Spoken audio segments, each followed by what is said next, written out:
Hello. Well, a couple of weeks ago I heard that Starmer was in talks with the EU trying to strike a deal whereby he would cede our territorial fishing waters to them.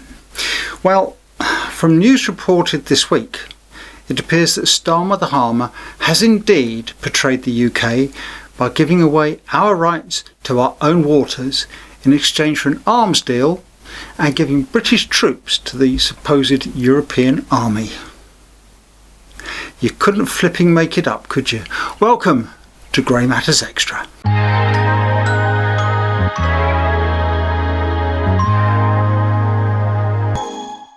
Hello, and welcome to Grey Matters Extra, where, unlike our normal Grey Matters episodes, we look at some of the wider social and political issues that affect us all. Now, do you remember how some years back the EU decimated our fishing fleets?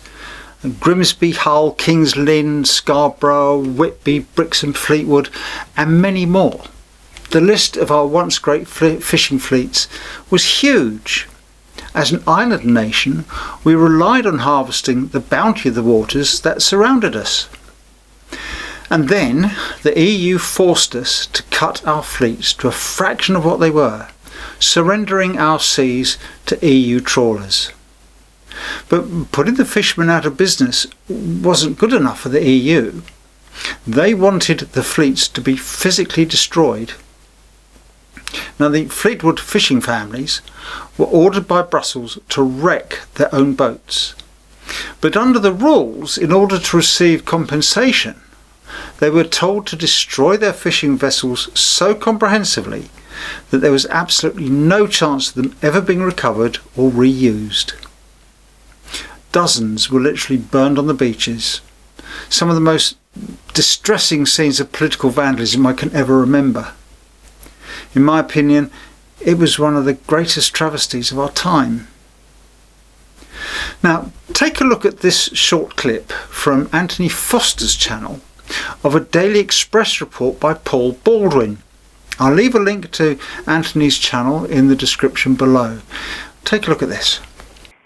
If you look over my left shoulder, you can see the two rotting hulks of two fishing boats, which look like they've been shipwrecked, but they haven't been shipwrecked. They were deliberately destroyed under a piece of the EU's common fisheries policy, which today seems criminally insane.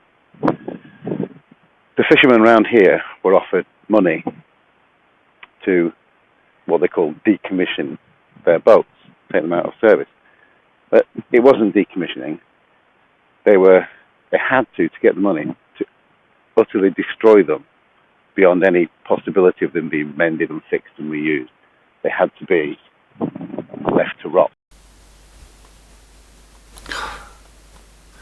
It's awful. I remember the scenes of back then of the boats actually on fire, but I actually can't find any clips of that now. In 2012, the French quota for cod was 1,444 metric tons, whereas our own trawlers' quota was a mere 152 from our waters. Now, we were promised that Brexit was not only going to protect what was left of our fishing boats, it was going to reclaim our waters and regenerate the industry. But of course, we all know that Cameron and May, who are staunch Remainers, failed to act on Brexit, and they also ensured that Johnson was thwarted at every opportunity. Nevertheless, a new deal was struck, increasing our share of our own fishing stocks to 25%. Yeah, gee, thanks. But it also allowed the EU fishing trawlers to continue to fish in our seas. And that was for the next 5 years, which is up next year, 2026. After which, we would once again have full control over our waters. Now, since that agreement began, the EU has been desperate to get its hands on our fish stocks. And now Starmer the Harmer has given it away. Given the EU even more control over our fish because he wants to sell arms into the EU and send our already depleted military resources to join the new European army. Now take a look at this next clip. This is from GB News from a couple of weeks ago, where a trawlerman gives his opinion on the deal. And this was before this week's confirmation of what was happening. Take a look at this. Macron has said, well, if Britain wants to be part of this defence fund, if they want to be able to sell British armaments into Europe, and the value of that is meant to be 150 billion euros, and the price to pay is the fishing quotas, which were meant to be stepping down, weren't they, slightly, so the French got less. But now Macron says, no, if you want a piece of the action in the armaments trade, then the price to pay, once again, is fishing stocks. Well, don't people realise that you can sell £150 billion worth of weapons, but we're looking at food here. We're talking about one sector of food. And you can't eat guns, you can't eat war, but they're not securing the vital things that matter to populations is food and security. Food security in this country has gone downhill, that ain't gone up. And we could secure this food. But then again, that's all about big people making big money all the while. The little people are going to have nothing left here soon. And, you know, I mean, my old man used to say to me, we're all but a number. I don't think we're a number anymore. We're just out there. But we're good enough to pay taxes so they can play games around the world. I sometimes think who the hell they think they are running around the world saying this and saying that. We're a little old country who want to keep our head down and look after ourselves and start putting some money in the banks. Because, you know what I see, we aren't that well off anymore. We're hardly a voice anymore. I love that. You can't eat guns or war. And he's right. Starmer, who claims to run a party for the working man, couldn't lie straight in bed. In one fell swoop, he has again decimated what's left of our fishing industry. And I say yet again, I don't mean he's done it yet again, but I mean the decimation has happened yet again. And it's an utter disgrace. And I'm sure you'll be wanting to vent your feelings in our comments section, not just about the fishing, but about this EU army too. Now, in other news, a quick-thinking cyclist chased a phone thief before intercepting him and dispensing some instant karma. Now, I don't know when this happened, nor can I vouch for it for being genuine, but it looks pretty genuine to me. Take a look. This is from the 5 Minute School channel, and I'll leave a link to them in the description also. Take a look. Right, go on, son. Run, run, run, run, run, run. Why are you rubbing phones for? Hey, stop before I batter you. Stop before I batter you. Stop before I bang you, bro. Stop before I bang you, bro. You ready? Are you ready? Are you ready? Stop, stop, stop, stop. Drop that phone. Huh? Drop the phone, hang on. Drop that phone now. You better drop that phone now, eh? Drop the phone. Okay. Oh, it's a shame that was off camera, really. And now finally, do you know how much money you need to live on in retirement? Well, our friends over at restless.co.uk have released information from the Pensions and Lifetime Savings Association. Now, their latest research has revealed the annual incomes needed to enjoy minimum, moderate and comfortable standards of living after you retire. I think you'd be interested in this. A minimum standard of living would cost around £22,400 a year for a couple, which is a little bit more than the value of the current state pension for two.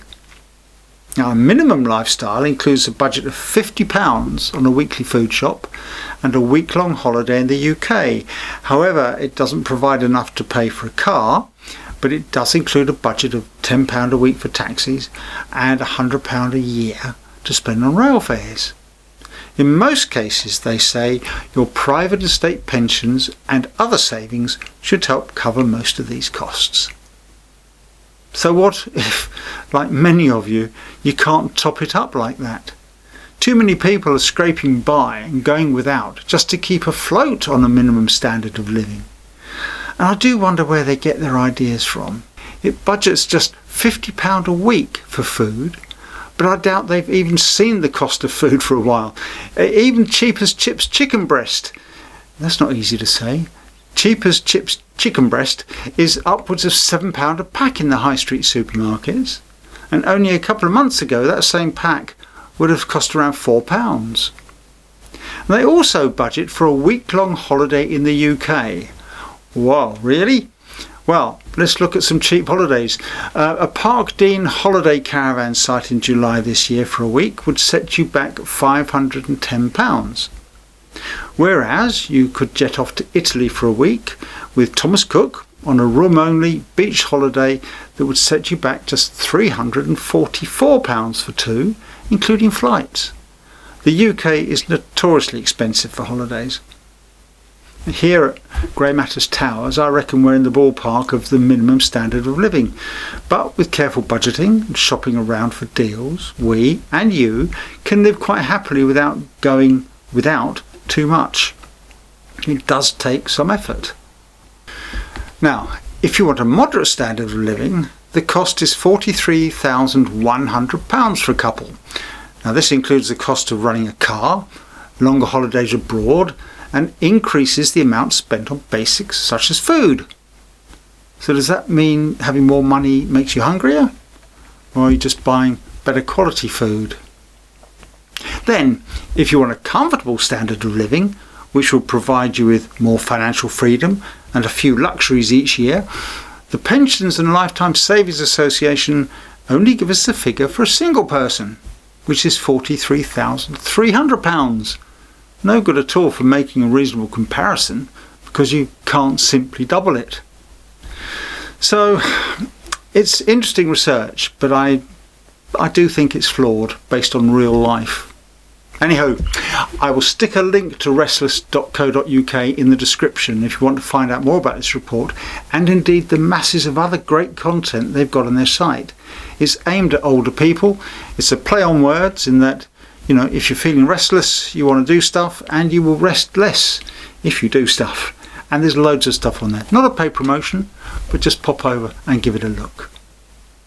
Well, that's it for now. A new brighter look coming to the channel soon, so keep your eyes open for that.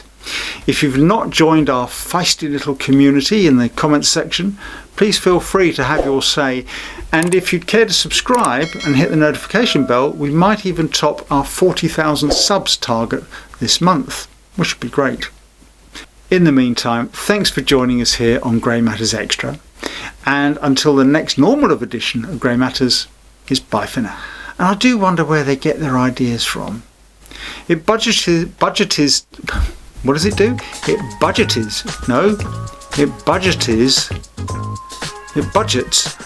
£50 a week.